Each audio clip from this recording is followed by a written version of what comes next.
Public relation society of इंडियाच्या वतीनं राष्ट्रीय जनसंपर्क दिवस साजरा करण्यात आला होता। या निमित्तानं एका चर्चासत्राचे आयोजन करण्यात आले होते। नागपुरातील रवी भवन इथं आयोजित या चर्चासत्रात अनेक मान्यवर उपस्थित होते। यात विविध संस्थांचे जनसंपर्क अधिकारी तसेच public relation society of India संघटनेचे पदाधिकारी प्रामुख्याने सहभागी झाले होते। तसेच या संघटनेचे राष्ट्रीय उपाध्यक्ष RP सिंग यांची विशेष उपस्थिती होती। या कार्यक्रमात जिल्हा परिषदेचे CEO विनायक महामुनी तसेच नागपूर विभागाचे सूचना आयुक्त गजानन निमदेव यांनी उपस्थितांशी संवाद साधला। गजानन निमदेव यांनी उपस्थितांना जनसंपर्क अधिकारी पदाचे महत्त्व पटवून सांगितले।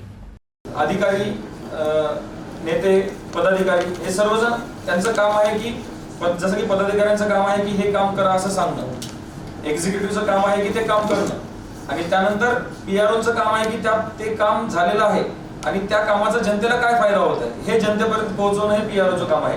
प्रत्येक वेळेस मीडिया ते पोहोचवेल न पोहोचवेल हे आपल्याला माहिती नाही, पण PRO म्हणून किंवा PR म्हणून आपण ही गोष्ट नक्की पोहोचवतो आणि त्याचं मला नक्कीच असं वाटतं की समाजामध्ये शासनाविषयी आणि प्रशासनाविषयी पॉझिटिव्ह अप्रोच आणि पॉझिटिव्ह प्रतिमा बनवण्यास नक्कीच मदत होते। यंदाची थीम ही लोकशाहीचा 5वा स्तंभ अशी घेण्यात आलेली आहे।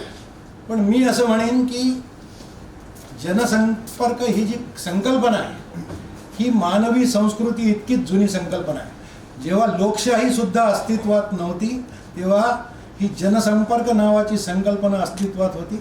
मनुष्य अस्तित्वात आला तेव्हापासून ही संपर्क प्रक्रिया सुरू झाली आणि ती आजपर्यंत हळूहळू विकसित होत गेली आहे। तिने अतिशय विकसित स्वरूप धारण केलेलं आहे।